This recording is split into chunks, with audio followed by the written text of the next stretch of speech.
All right, y'all. So this week's episode of Chasing Atlanta was given what it was given. So let's give it what we got.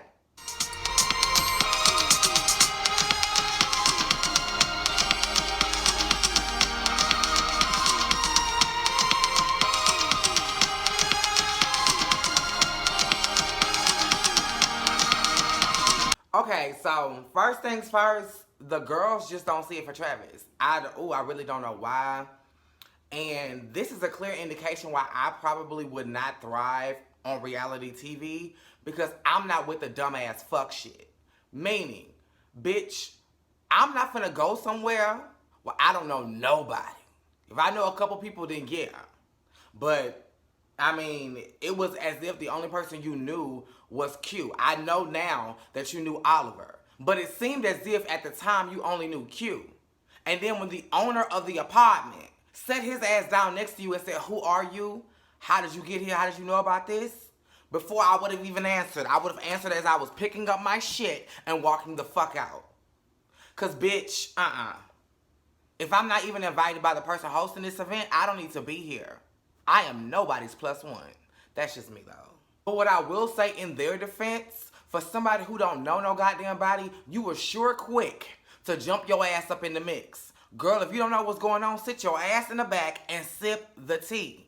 You trying to mediate, you don't even know what's going on. You don't even know why they met. You don't even know these people. So why in the fuck is you knee deep in it? Like, I don't understand, ma'am. You know what? I'm gonna say what the fuck I wanna say. I'm not trying to offend you. So if I say sis, bitch, ma'am, anything of the sort, just overlook it. Cause I am not finna, girl, please. You ain't trans. I am not really misgendering you. So, girl, don't. Oliver, I was over you in this scene because as it relates to Travis, you were talking to Travis when you needed a scene. I need her to bring my name up. Walk me to my car. And then once you get to your car and you done with her, it's move Fred Hammond. Now, yeah, we all went up for Fred Hammond, but it was just like, that may be a foreshadowing of how you treat people. You use them until you use them up, and when you can't get no more out of them. Because I'm just like, y'all was just good Judas when you was walking him to the car. Now he calling you Fred Hammond, and I'm just like, And speaking of which, press up for Fred. I heard he was fighting the corona. Dominique meets up with Cameron, and they talk about the Christmas hootenanny that Troy had threw. Ponderosa, if you will, because it was very intimate, honey. It was, girl, if I live in a one-bedroom apartment, and I do, I'm not hosting no motherfucking part. Did you say this was a charity? First of all, stop calling it an event. Events don't happen at apartment complexes, let alone apartment units. Like, no, that is not what we doing. That's not what you was doing. So Cameron and Dominique talking about it, and then here comes Dominique going on this tangent about Travis, and I'm just like, okay, so when you hug Travis, he pulls you down. Now, from what I understand, the big girls sometimes, they try to pull themselves up. But if you ain't got the elbow and the ankle strength, you will come tumbling down on top of them. It's happened before, so I've heard. So, you done? I mean, because and would you believe that's a Nissan Altima? But anyway, I hear that's what happened. So, girl, just overlook that. Just, oh, girl, he pulled me down, da-da-da-da-da. But you just going on this tangent of just like, I hate Travis. I hate Travis. Like, and girl, slow down. Because you are moving way too fast. It seems to me like you are fishing for a storyline. The Lauren England storyline is fizzling away. Mama's in China living her life and not giving a damn about you. So I guess until she come back, you need something to talk about. Oliver and his mother. So Dominique invites Rico over, and they're talking about how they're surviving COVID and how the quarantine is changing everything around them and how they're trying to stay productive. And Rico was really coming up with some great advice. Like advice everybody was given. This is the time for you to be productive and put out whatever you were sitting dormant on. Like whatever was dormant in your life, whatever you were trying to push to the back burner because you didn't have time, bitch, now you got it, do it. And then Kane comes by. I prayed about this, so I'm not gonna be a bitch. I really liked his parachute jacket, and I thought it was interesting that amongst the list of people he's cut off, his mother and sisters were on that list. Though I don't really see it for him, I'm curious to know why. Just me being nosy. Moving on. I feel my food coming up. Troy calls Q, and I'm guessing... Q, I like you. I do. Book and all. Like, but... if I'm in a rehearsal for some shit that's leading me to my dreams, for some business, for some money, for anything productive, I'm not about to step out to take no call from Troy. Especially when I answer the phone, you don't want to talk about shit. Bitch, I know from being on enough sets, if that's what you was doing, that all of your time that you're on that set belongs to them. So whether you on break, in your trailer, what have you, you're on their time because they paid you for it. If that was this type of situation, you owe them, they're doing an apology. Because, mama, you just can't be walking out of rehearsals to shoot the shit with a bitch who laying across a twin bed. No, ma'am. And speaking of that bed, whoever shot this don't like you, Troy, because they knew your hair was thinning and they still kept that camera right there on top of your scalp. That's not the tea, sis. That's not. Why is all the girls going bald when Bosley is available? I don't understand. Y'all was laughing at August. But bitch, half of y'all need to be taking his recommendation. We went up for Womack. But bitch, she ain't had no bald spots. She was either bald or her hair was flowing like the rivers of water. So bitch, okay, after we get out, then bitch, call her. And then Troy, of course, wants to bring up Oliver. And it's just like, girl, can't you read between the lines? The girls don't see it for one another right now. Let it go. Let it go. You want to talk about, I need an apology. Do you? Because when I go back and I look at the reunion, it's her boyfriend that was charging at you. Lauren set her ass right there on that couch and didn't do shit. Per usual. So why the fuck do you have a beef with Lauren? That bitch ain't do shit. Literally. And I know you don't want her to apologize on behalf of a nigga she ain't even with no more.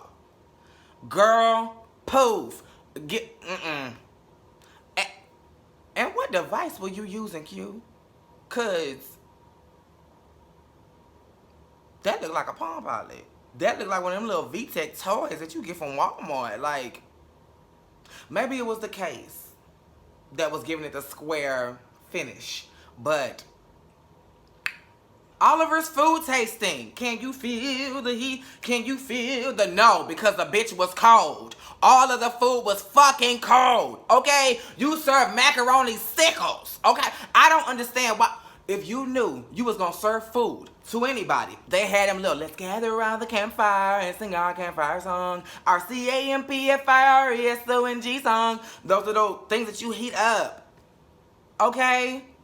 You could have called my girl Jace. She got them. I don't understand. You could have called the... Oh, y'all not cool no more. Well, y'all don't have a cool one. I'm sure T.S. Madison had some catering stuff sitting over to the side. Sis could have gave you an advance to get you some shit, mama. All you did... First of all, you was in the kitchenette. Why you didn't just put the shit in the oven for like 10, 15 minutes, let her warm up? I don't understand. And bitch, what was up with the pan? Presentation is everything. Your pans look like they was praise dancing, bitch. They was bent in and going, girl, no ma'am. No. Have this shit set up. Oliver Twixt, it was not set up, no ma'am. And I guess me and Rico got a lot in common because in my notes I said Rico had read your food, but I just did it for him. Sorry. So then the top with a whole lot of bottom had showed up with the flowers. And girl, I mean, how he just randomly now? I mean, oh my God, you just got randomly show. Yes, girl, because you probably told him like,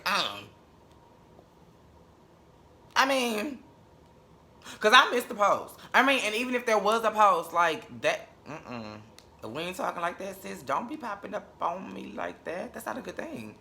And I definitely would have got them flowers from the door. Okay, thank you for coming. I'll text you when I'm done. Sis, you wanted that attention. And I'm so glad you got it. I'm so glad. But what I also want for you is a COVID test. Because, girl, he was touching all over you. And you didn't know where he came from, where he got the flowers from, who he was touching on, who he was with before you. Y'all not together, so you don't know his state like that, girl. Who he was with as far as his employees, who they was with, girl.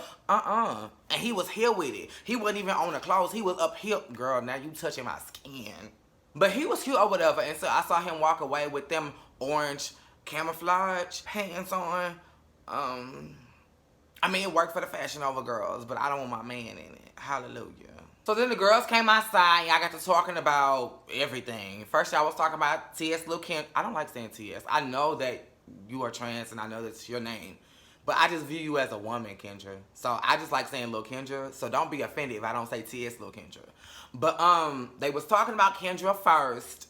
And then they got to talking about Travis, and everybody had something. He grabbed me. He pulled me down. He slapped my ass, and I had to slap him. That's a lie, Oliver.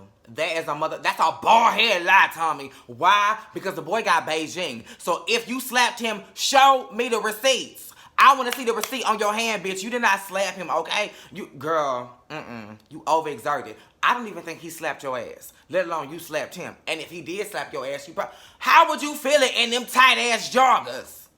I know the circulation in your goddamn legs and ass is cut off. Then y'all got to talking about Q, and it's so hard to talk about Q. No, the fuck, it is not. We on what? Episode 4. You've talked about him in every fucking episode. But it's hard to talk about. That's like me eating a bacon cheeseburger and just saying, I just cannot stand beef. Every time I taste it, Rico's studio session. This scene kind of pissed me off just a little bit because it was Rico's studio session, but we didn't get to see any of Rico's studio session. We saw like a piece of it, but the whole, girl, okay. So Kendra is there because it's her studio. Troy comes. Dominique is there. I'm sure Wayne the Pain was there, but I don't remember seeing him. Cause baby, they Velcro, and I love that. I love that. What? I don't know, because Wayne the Pain was not at the Christmas party, or was he? I don't. Oh, girl. I give him a confessional because I'm missing him. But anyway, Troy gets right to the shit. He is like, me and Oliver. And Kendra is like, immediately, 1, 2, 3, 4, 5, 6, 7, 8, 9. She was like, I don't want to talk. Don't come in here with this shit, Troy. She literally said those words. And he, oh no. So you kept pressing the issue. And the reason why I'm saying that is because I cannot stand. YB, I love you, girl. But I don't like when the girls be like, just let it go. You keep talking about it. No, the fuck I don't. Y'all keep bringing it up. And I say what the fuck I gotta say about it. In this scene, at least, Kendra was doing her own fucking thing. I'm so happy to see you, Troy. What's gooey, girl? Let's talk. The first thing that come out of his mouth is me and Oliver hosting a field day. Oh, I'm invited. Olivia, you knew she was gonna carry. You knew it. And you was here for it. You just didn't know she was gonna take it as far as she did, but you wanted a moment. And then Dominique wanted to chime in. Oliver seems real apologetic. He seems. Because he never said he want. I don't know. Because that scene with y'all outside, I really just was losing consciousness. Like, it was just so boring. But, I don't know. Like, did he say he wanted to apologize to Kendra? So, anyway, Troy was just like, let's move on. Like, let's just move on. Let's just forgive. And Kendra was like, there's nothing to talk about. And here's why I side with YB. Girl, at some point, you got to let bygones be bygones, girl. Like, how long you going to hold on to this? Either you going to scrap with the girl, you going to cuss her the fuck out. You've already did to this record. Like, what is it? What else do you want out of this situation? What else do you want to come from this? But if the girl say, I'm done talking and I'm over this bitch and I don't ever want to talk to her again, respect that. And stop trying to make fetch happen, Troy, because it's just not. And then, so Kendra is drinking. And because she's drinking, her mind is going a mile a minute. So she's just like, you know what? They have got to you. They got to you. It's a conspiracy. They have gotten to you. And you know what, Troy? I just don't know anymore. I just don't know. You know what? I cannot wait. And don't y'all come crying back to me with all this shit. But the thing is, Kendra, you might be on to something, girl. Like, right now we laughing because we don't see it. Right now we laughing because we don't understand what you're talking about. But girl, it's going to be a cold day if all this shit comes back in your favor and you just like, I told y'all she wasn't about shit.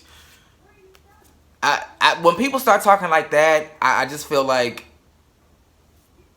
you know what you're talking about.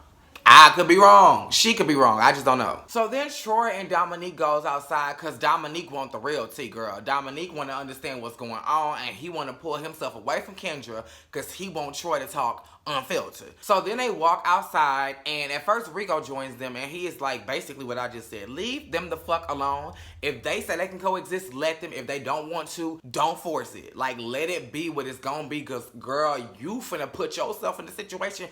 I think he was foreshadowing. I think Rico was saying, girl, I don't see this ending well. Like today, I don't see it ending well. So girl, please, for the sake of my studio session, don't bring that shit here. But Troy didn't listen.